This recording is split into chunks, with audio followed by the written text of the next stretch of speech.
teman-teman semua, selamat sore. Kembali lagi dengan saya Ardi Seila di channel Lembaga Bantuan Hukum Semarang. Dimana pada sore hari ini kita akan ngobrol terkait dengan kondisi gerakan tani yang ada di Jawa Tengah. Di samping saya sudah ada Abdul selaku kawan ngobrol kita. Barangkali bisa disapa dulu publik. Halo teman-teman semua, saya Abdul dari LBH Semarang. Oke, baik. Oke.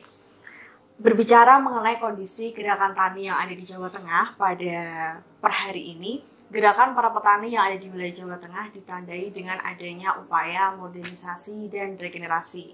Namun sampai saat ini masih menghadapi hambatan struktural dan sosial yang dimana ini harus ditangani agar sektor pertanian tetap menjadi tumpuan ekonomi dan ketahanan pangan di wilayahnya. Akan tetapi pada saat ini di beberapa wilayah yang ada di Jawa Tengah, teman-teman petani masih memperjuangkan hak atas sumber daya agraria yang dimana kerap kali dirampas oleh pihak perusahaan untuk meraup keuntungan yang lebih besar. Dari beberapa tantangan yang dihadapi, salah satunya ialah upaya kriminalisasi, yakni adalah upaya pembungkaman terhadap para petani yang dimana mereka hanya ingin memperjuangkan dan mempertahankan hak atas ruang hidup dan hak atas tanah mereka. Kriminalisasi dianggap sebagai bagian dari serangan luas terhadap para petani di sektor agraria. Melihat dari kondisi gerakan tani di Jawa Tengah per hari ini, menurut Abdul sendiri, bagaimana tanggapan sikap atau terkait merespon kondisi gerakan tani di Jawa Tengah per hari ini? Selama LB Semarang ini menemani perjuangan teman-teman petani di Jawa Tengah, itu memang banyak sekali ancaman yang dihadapi oleh teman-teman petani. Padahal kalau dilihat dari sejarahnya di masing-masing gerakan tani di Jawa Tengah, mereka itu sudah menggarap dan memanfaatkan tanah selama puluhan tahun, Sel. Bahkan beberapa petani juga sudah menjaga lingkungan di sekitar tempat tinggal mereka, di sekitar lahan mereka, agar lingkungannya jadi lingkungan yang baik dan sehat untuk generasi yang akan mendatang bahkan. Tapi justru saat ini ancaman-ancaman itu nggak berhenti, Sel.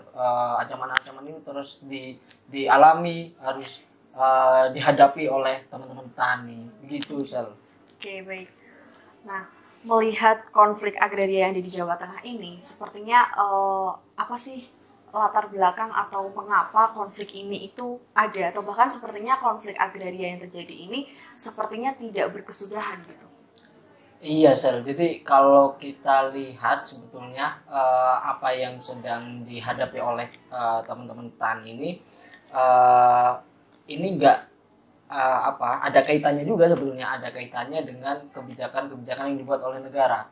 Karena kalau kita lihat saat ini banyak sekali kebijakan-kebijakan neoliberalisme yang itu justru terus diakomodir oleh negara. Kalau kita lihat sebetulnya memang saat ini banyak sekali kebijakan-kebijakan yang itu diakomodir oleh negara, dan kebijakan itu kalau kita lihat sangat berpaham neoliberalisme yang justru malah merugikan teman-teman petani. Sebut saja dari kebijakan Undang-Undang Cipta Kerja beserta turunannya, terus kemudian ada peraturan soal proyek strategis nasional, terus kemudian ada peraturan pemerintah soal bank tanah, terus ada juga kalau di sektor lokal di Jawa Tengah itu ada peraturan Presiden nomor 60 tahun 2022 tentang kawasan strategis nasional di wilayah Kedung Sepur, itu di wilayah Kendal, Demak, Salatiga, Ungaran, dan sekitarnya. Nah, jadi dari kebijakan-kebijakan itu yang mana itu bisa kemudian merubah adanya peraturan daerah soal rencana tata ruang wilayah. Nah, padahal Perda RT RW ini dibuat supaya kawasannya jelas nih, mana yang untuk perindustrian, mana yang untuk pertanian warga gitu ya. Tapi kemudian dengan kebijakan yang neoliberalisme ini justru malah seringkali dirubah sesuai dengan kebutuhan-kebutuhan yang itu dianggap pembangunan nasional gitu ya oleh negara. Nah, akibatnya apa? Akibatnya banyak kemudian teman-teman petani ini lahannya jadi kemudian dirampas, pemukimannya digusur, terus lingkungannya dirusak karena kebijakan-kebijakan dari proyek strategis nasional yang itu justru membuat tanah petani itu tadi dirampas gitu Sam. Oke. Tadi disebutkan tentang paham neoliberalisme. Nah, konflik tersebut muncul karena memang adanya paham tersebut diaminkan oleh negara, dan apakah memang ada bukti nyata per hari ini itu terjadi? Iya Sel, jadi selain dari perjuangan petani ya, perjuangan petani yang kemudian mempertahankan tanahnya supaya tidak dirampas, kemudian mempertahankan lingkungannya supaya tidak dirusak ini, itu aktornya macam-macam sebetulnya Sel. Pertama bisa dari negara, pelakunya adalah dari negara, terus kemudian dari perusahaan swasta, dan juga dari perusahaan negara yang itu justru membuat lahan-lahan petani ini jadi dirampas ya, setelah petani padahal sudah menggarap puluhan tahun gitu ya. Terus kemudian lingkungan warga, lingkungan di sekitar tempat tinggal petani ini juga dirusak gitu ya, yang membuat air jadi sulit didapatkan, yang mana kita tahu air ini ya tujuannya untuk selain kebutuhan sehari-hari adalah untuk mengairi pesawahan atau lahan petani gitu ya, gitu Sel. Oke. Jadi melihat tindakan negara per hari ini seakan-akan ini tidak berpihak kepada rakyatnya gitu ya Mas ya. Nah, bukankah dalam hal ini seharusnya negara itu melindungi rakyatnya dalam konteks konflik agraria ini tadi? Iya betul Sel, seharusnya dalam hal ini negara seharusnya memiliki kewajiban untuk melindungi rakyatnya, dalam hal ini teman-teman petani juga termasuk. Tapi pada kenyataannya dalam praktiknya yang terjadi hari ini adalah justru negara ini seakan-akan tidak mau masyarakat atau teman-teman petani ini berdaya. Jawa Tengah yang digambarkan sebagai lumbung pertanian gitu ya, justru saat ini banyak dalam prakteknya banyak dialami kesulitan-kesulitan oleh teman-teman petani. Banyak ancaman juga, tanahnya digusur, lingkungannya dirusak gitu. Tapi yang jelas harusnya negara ini punya kewajiban untuk melindungi sebetulnya, bukan justru menjadi ancaman gitu ya, bukan menjadi ancaman bagi teman-teman petani gitu Sel. Oke, baik. Jadi seakan-akan per hari ini negara itu menggunakan aparat penegak hukum yang seharusnya melindungi dan mengayomi warga sipil, tetapi malah justru hendak membungkam warganya begitu ya, dulu yang mungkin dimaksudkan. Betul Sel. Jadi pengerahan aparat yang berlebihan gitu ya juga beberapa terjadi di Jawa Tengah, di tempat-tempat petani yang sedang berjuang gitu ya. Baik itu aparat TNI, aparat polisian, bahkan orang-orang tidak dikenal yang itu diduga adalah orang suruhan atau preman bayaran gitu ya. Mereka kemudian malah justru menjadi ancaman petani. Nah kalau kita lihat juga saya selama LB Semarang menemani teman-teman petani, katakanlah sejak dilihat dari tahun 2000 sampai kemudian terakhir itu di 2017, itu banyak sekali teman-teman petani yang sedang berjuang justru malah berujung dengan kriminalisasi. Teman-teman petani yang sedang berjuang justru ditangkap dengan dalih atas penyerobotan lahan, dengan dalih atas perusakan, dengan dalih pengeroyokan dan lain sebagainya.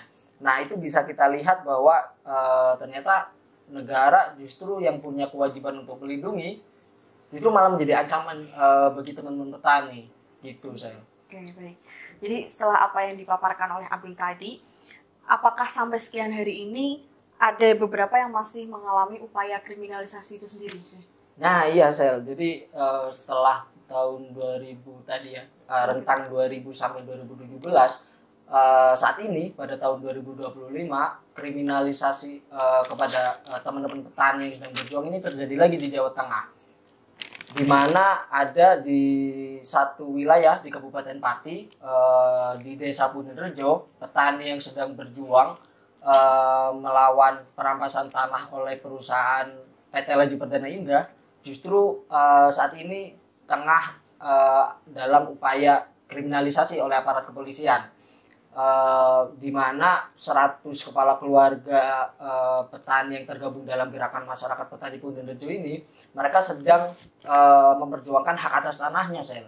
Jadi mereka sudah puluhan tahun menggarap tanah seluas 7,3 hektar gitu ya. Tapi kemudian tahun 2020 PT Laju Perdana Indah kemudian mengklaim tanah garapan petani Bondorejo itu sampai tahun 2020 dan hingga 2025 ini petani nggak bisa menggarap tanah lagi. Tapi kemudian 2024 tapi kemudian di tahun 2024 di bulan September ketika klaim hak guna bangunan, jadi PT LPI ini klaimnya adalah berupa hak guna bangunan.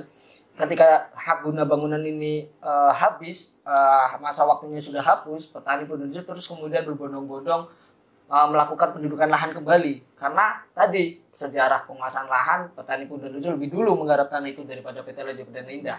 Terus kemudian yang kedua adalah kondisi sosial ekonomi. Secara kondisi sosial ekonomi, petani Bondorejo itu lebih membutuhkan 100 kepala keluarga petani Bondorejo yang tergabung dalam gerakan masyarakat petani Bondorejo ini itu lebih membutuhkan menggarap lahan ketimbang PT Laju Perdana Indah yang secara sumber daya ekonominya mereka lebih punya lahan bahkan 300-an ribu hektar. Sedangkan petani Bondorejo ketika lahan 7,3 hektarnya ini dirampas, itu mereka nggak bisa menggarap lahan kembali.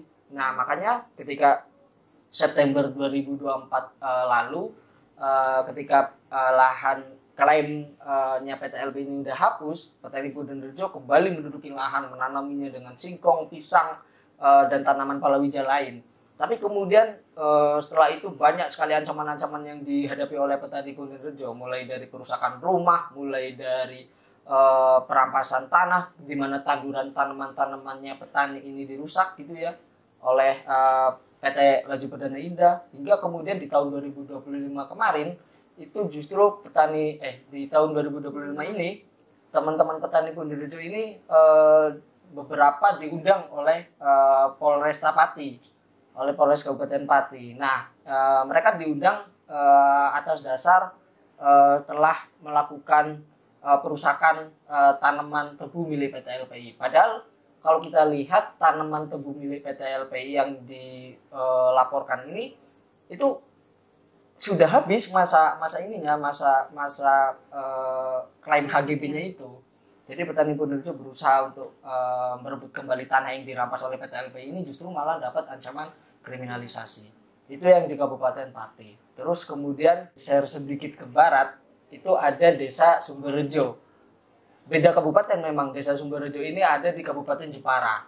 Nah, dulu sebelum tahun 2025 ini, Desa Sumberrejo adalah desa yang memiliki mata air yang bersih gitu ya, punya lingkungan yang sehat untuk didiami oleh warga di sana. Tapi kemudian di tahun selanjutnya sampai sekarang hingga 2025 ini lingkungan warga ini dirusak oleh aktivitas pertambangan aktivitas pertambangan galian C oleh CV Senggol Mekar.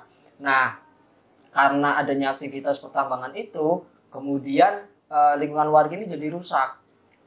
Karena jadi rusak, warga kemudian melakukan perjuangan untuk mengembalikan lingkungan yang baik dan sehat itu tadi. Tapi ketika mereka teman-teman petani Sumberrejo ini berjuang untuk lingkungan yang baik dan sehat ini, justru malah gak jauh beda kayak teman-teman Bondorejo sebetulnya nasibnya. Justru malah menghadapi ancaman kriminalisasi dari perusahaan yang dilaporkan ke Polresta Jepara gitu ya, ke Polres Jepara. Jadi beberapa kali ini di tahun 2025 teman-teman warga Sumberrejo ini yang sedang berjuang untuk lingkungan yang baik dan sehat itu sudah berkali-kali mendapatkan undangan untuk datang ke Polres Jepara atas dugaan menghalang-halangi aktivitas pertambangan, pengeroyokan dan lain segala macam. Dan ketika kita lihat di sana sebenarnya warga ini sedang memperjuangkan hak atas lingkungan yang baik dan sehat gitu, tapi justru malah mendapatkan ancaman kriminalisasi. Oke, baik. Jadi apa yang disampaikan tadi terkait dengan kasus yang ada di Bondorejo, beberapa kawan-kawan petani yang diundang di Polresta Pati, begitupun juga di kawan-kawan yang ada di Sumberrejo. Nah, melihat kondisi per hari ini, berkacamata dengan tindakan-tindakan dari negara per hari ini, apa sih yang seharusnya dilakukan oleh pihak negara itu sendiri dulu? Karena melihat ini sepertinya menjadi ajang balas dendam tersendiri oleh para aktor-aktor dengan menggunakan instrumen hukum pidana. Iya, Sel. Benar banget. Jadi seharusnya tadi ya, negara ini dia punya kewajiban, mereka punya kewajiban untuk melindungi teman-teman petani gitu ya, yang sedang berjuang. Mereka berjuang ini bukan suatu tindak pidana, karena mereka berjuang untuk hak atas tanah dan juga hak atas lingkungan hidup yang baik dan sehat, dan itu sebetulnya diakomodir melalui konstitusi kita, Sel, melalui Undang-Undang Dasar 1945. Sebetulnya negara Indonesia ini itu sudah menjamin hak warga negaranya untuk mendapatkan, salah satunya itu hak atas tanah dan juga hak atas lingkungan baik dan sehat, bukan justru malah mendapatkan ancaman kriminalisasi.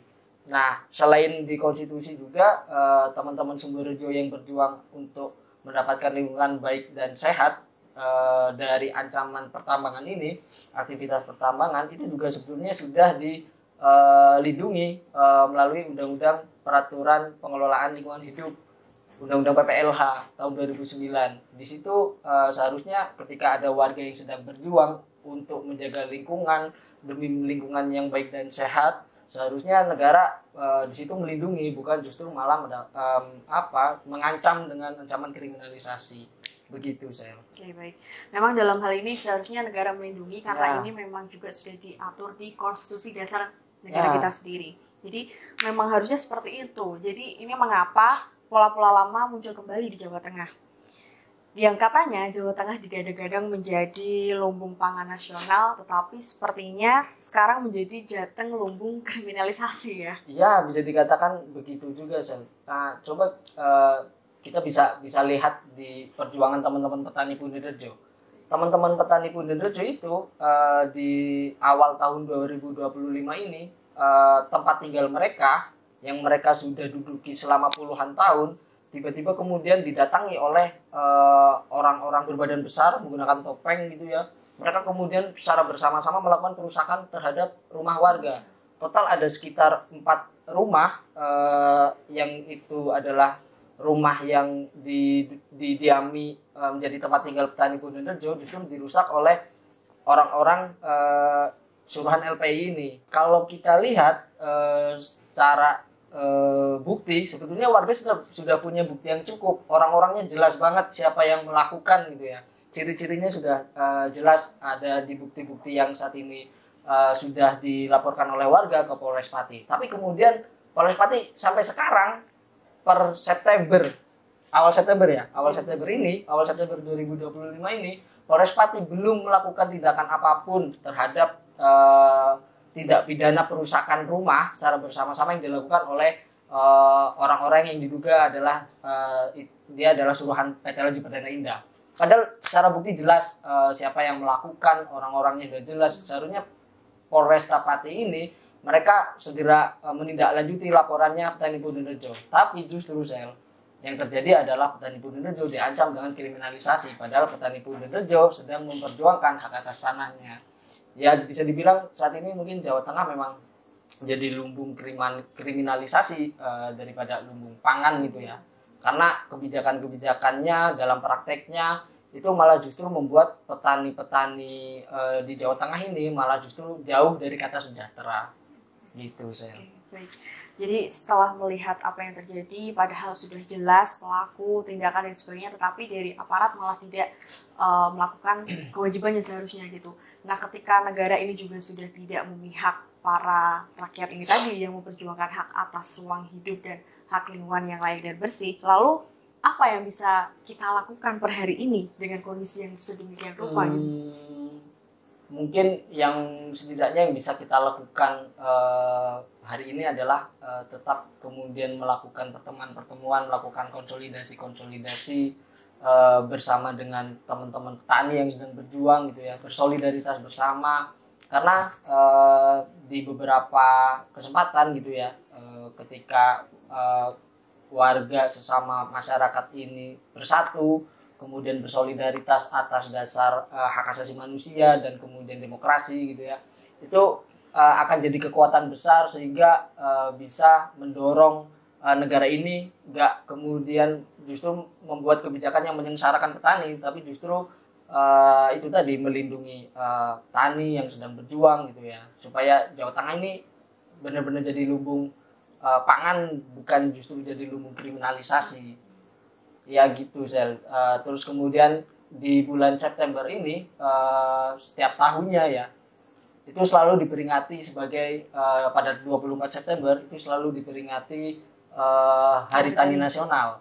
Nah, sayangnya setiap tahun ini Hari Tani Nasional hanya jadi peringatan seremonial saja yang dilakukan oleh negara, tanpa melihat apa yang sudah diperjuangkan petani itu benar-benar bisa diakomodir oleh negara supaya petani bisa hidup sejahtera. Nah, makanya di Hari Tani Nasional ini penting bagi kita, bagi teman-teman petani juga bersama untuk bersolidaritas supaya tidak ada kesewenang-wenangan lagi nih yang dilakukan sama negara. Justru harapannya kita jelas negara bisa melakukan perlindungan terhadap perjuangan-perjuangan yang dilakukan oleh petani. Gitu, Sel. Oke. Baik, mungkin kita sudah berada di penghujung obrolan kita hari ini. Melihat dari apa yang telah disampaikan, apa yang telah menjadi perbincangan kita terkait dengan gerakan tani yang ada di Jawa Tengah. Betul kawan-kawan, kita tetap bersolidaritas untuk selalu mengawal bagaimana para petani per hari ini yang ada di Jawa Tengah memperjuangkan hak atas ruang hidup mereka dan hak lingkungan yang layak dan bersih. Barangkali sekian obrolan kita hari ini, dan terima kasih Abdul atas waktunya. Sama-sama, okay. Sela. Dan sampai jumpa kawan-kawan di pembahasan kita selanjutnya.